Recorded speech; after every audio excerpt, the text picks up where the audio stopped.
1958 पाकिस्तान का अहम तरीन वक्त, जब जनरल अयूब खान सदारत में आ चुके थे या जनरल अयूब खान पाकिस्तान की भाग दौड़ संभाल रहे थे।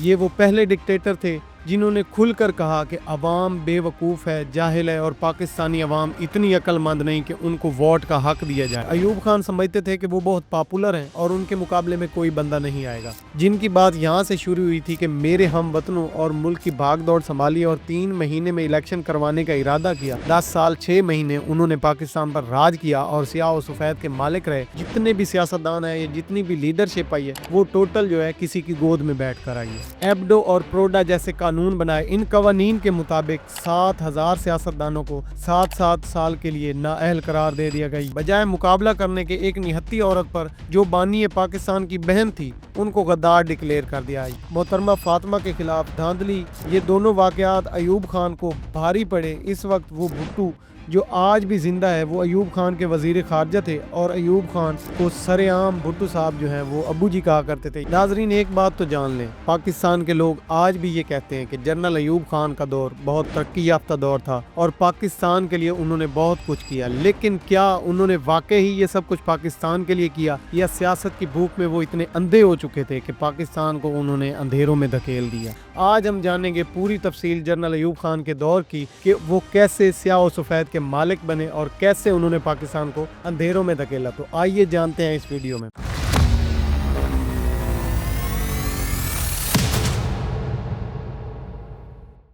अस्सलाम वालेकुम नाजरीन, आप देख रहे हैं रिजवान हैदर ऑफिशियल और मैं हूं रिजवान हैदर। आज हम बात करने जा रहे हैं 1958 के जनरल अयूब खान के दौर की, जिसको लोग आज भी कहते हैं कि वो दौर तरक्की का दौर था। ये सच था या झूठ? हमारी स्टडी के मुताबिक अयूब खान ने पाकिस्तान को तबाही की तरफ धकेला और पाकिस्तानी अवाम को बेवकूफ़ बनाया। ये वो पहले डिक्टेटर थे जिन्होंने खुलकर कहा कि अवाम बेवकूफ़ है, जाहिल है और पाकिस्तानी अवाम इतनी अक्लमंद नहीं कि उनको वोट का हक दिया जाए। और सियासतदानों से तो इनको इतनी नफरत हो चुकी थी, या ये कह सकते हैं कि सियासत से तो इनको इतनी नफरत हो चुकी थी कि इस नफरत में इन्होंने एब्डो और प्रोडा जैसे कानून बनाए। इन कवानीन के मुताबिक 7,000 सियासतदानों को 7-7 साल के लिए नाअहल करार दे दिया गया। यानी अब वो खुलकर सामने आए और स्याह और सफ़ेद के मालिक थे। जो उनका दिल कर रहा था वो वही कर रहे थे। आज नाज़रीन 2024 में भी अगर हम देखें और नज़र दौड़ाएं तो इन्हीं कवानीन का इस्तेमाल किया जाता है। जिस सियासतदान को रास्ते से हटाना हो, या जिस सियासतदान से इनका दिल भर जाए, या जिस सियासतदान की इनके साथ नहीं बनती,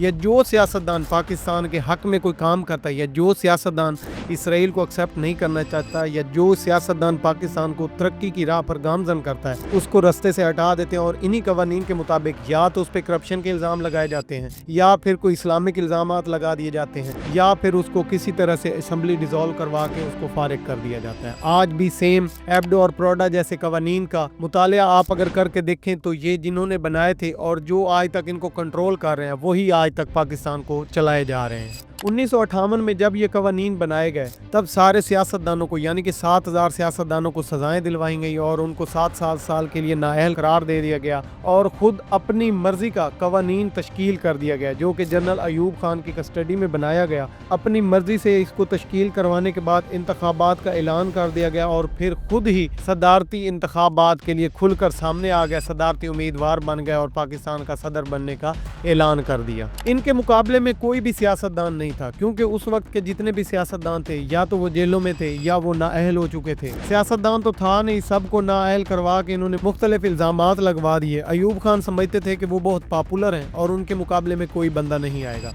अपोजिशन ने खेल खेला और बड़ी चाल चली और बड़ी ध्यान से उन्होंने देखते हुए ये सोचा समझा और फैसला किया और उन्होंने सदारती इंतखाबात के लिए मोहतरमा फातिमा जनाह को चुन लिया और उन्हें खड़ा कर दिया। इन हालात में वो पाकिस्तान की वाहिद उम्मीद थी, जनरल अयूब खान का मुकाबला कर सकती थी। और अयूब खान बहुत खौफज़दा थे कि मैं हार जाऊंगा इनसे और हमारा मुनाफकत वाला चेहरा सामने आ जाएगा। बजाय मुकाबला करने के एक निहत्ती औरत पर जो बानी पाकिस्तान की बहन थी, उनको गद्दार डिक्लेयर कर दिया। यानी जो पाकिस्तान को बनाने में बहन भाई साथ साथ थे, जिन्होंने पाकिस्तान को बनाने के लिए जद्दोजहद की, जिन्होंने पाकिस्तान को बनाने के लिए कोशिशें की, जी जान लगा दी, उनको ही इन्होंने गद्दार डिक्लेयर कर दिया। गद्दार डिक्लेयर करने के साथ साथ उनको भारतीय एजेंट करार दे दिया। 1965 में भी खुली धांधली हुई, अयूब खान जीत गए। इन सब को देखकर अवाम रोड पर आ गई और एहतजाज शुरू हो गया। अयूब खान को यहीं पर 2 बड़े झटके लगे। पहला 1965 की जंग, दूसरा अमेरिका की तरफ طرف سے پاکستان کو امداد بند کر دی گئی کیونکہ پاکستان نے معاہدے کے خلاف ورزی کی تھی، دوسری یہ بات پھیلی کہ ایوب خان جیتی ہوئی جنگ ٹیبل ٹاک میں ہار گئے۔ ان دو واقعات کی بنا پر محترمہ فاطمہ کے خلاف دھاندلی، یہ دونوں واقعات ایوب خان کو بھاری پڑے۔ اس وقت وہ بھٹو جو آج بھی زندہ ہے وہ ایوب خان کے وزیر خارجہ تھے، اور ایوب خان کو سر عام بھٹو صاحب جو ہیں وہ ابو جی کہا کرتے تھے۔ یعنی ہمارے جو سیاستدان جو پاپولر ہیں آج دن تک جتنے بھی سیاستدان ہیں، میں آگے جا کر آپ کو یہ بھی بتاؤں گا کہ نواز شریف صاحب کس کی گود میں بیٹھ کے آئے، عمران خان صاحب کس کی گود میں بیٹھ کے آئے، یعنی کہ پاکستان کی سیاست میں کوئی ایک بھی سیاستدان ایسا نہیں آیا بابا قید کے بعد کہ وہ اپنی بنا پر آئے ہو یا اپنی بیس بنا کر آئے ہو۔ جتنے بھی سیاستدان ہیں یا جتنی بھی لیڈرشپ آئی ہے وہ ٹوٹل جو ہے کسی کی گود میں بیٹھ کر آئی ہے۔ ان حالات کو دیکھتے ہوئے بھٹو نے آگ بگولا عوام کا فائدہ اٹھایا اور ایوب خان کے خلاف کھل کر سامنے آ گئے۔ انہوں نے پاکستان کی پہلی عوامی جماعت 1967 کی بنیاد رکھی جس کا نام پیپل پارٹی تھا اور مغربی پاکستان کے مقبول ترین لیڈر بن گیا۔ 1969 میں جب عوام نے بے قابو ہو گئی تو آرمی چیف جنرل یحییٰ نے ایوب خان کو استعفیٰ دینے پر مجبور کر دیا۔ صدر ایوب نے 10 سال 6 مہینے تک پاکستان پر حکومت کی۔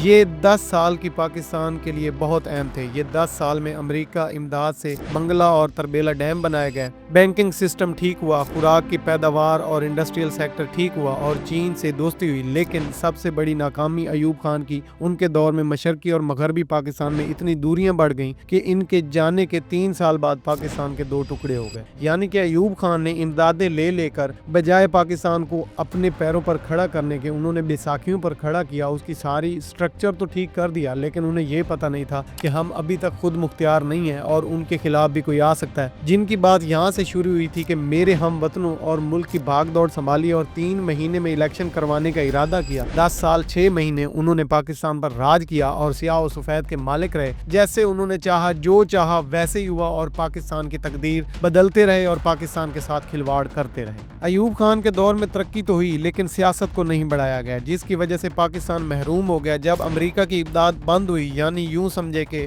بھکاری کو بجائے کاروبار سکھانے یا دینے کے ہم نے انہیں کھانا کھلانا سکھایا اور بعد میں بند کر دیا، سب ختم ہو گیا۔ امریکہ نے ہمیشہ اپنا مفاد دیکھا ہے، وہ کسی ملک کا مفاد نہیں دیکھتا۔ جہاں پر اس کا مفاد ہوتا ہے وہ تب تک اس ملک کا ساتھ دیتا ہے یا تب تک اس ملک کو امداد دیتا ہے۔ جہاں پہ امریکہ کا مفاد ختم وہاں پہ سب کچھ ختم۔ اسی طرح ہوا جنرل ایوب خان کے ساتھ۔ 10 سال تو انہوں نے بڑی امدادیں لی اور سارا کچھ وصول کر کے پاکستان کو ایک سیدھا سٹرکچر کھڑا کیا، لیکن بجائے انہوں نے اپنے بندوں کو، اپنی انڈسٹری کو سیدھا کرنے کے بجائے انہوں نے لوگوں کو کاروبار دینے کے یا بجائے لوگوں کو ان کے پیروں پر کھڑا کرنے کے انہوں نے ایک بیساکھی دی، اور جب امریکہ نے وہ بیساکھی چھین لی تو سارے ہی محروم ہو گئے اور پاکستان پھر سے اندھیروں کی دلدل میں دھکیلا گیا۔ یہ تھا جنرل ایوب خان کا دور۔ آنے والے ایپیسوڈ میں ہم بتائیں گے کہ بھٹو صاحب نے کیا کیا اور بھٹو صاحب کی وجہ سے کیسے یہ ملک 2 ٹکڑوں میں تقسیم ہوا، کیسے مشرقی اور مغربی پاکستان صرف پاکستان بن کر رہ گیا۔ انشاءاللہ تعالی ملتے ہیں نیکسٹ ایپیسوڈ میں، تب تک کے لیے اپنا بہت زیادہ خیال رکھیے گا۔ اللہ نگہبان۔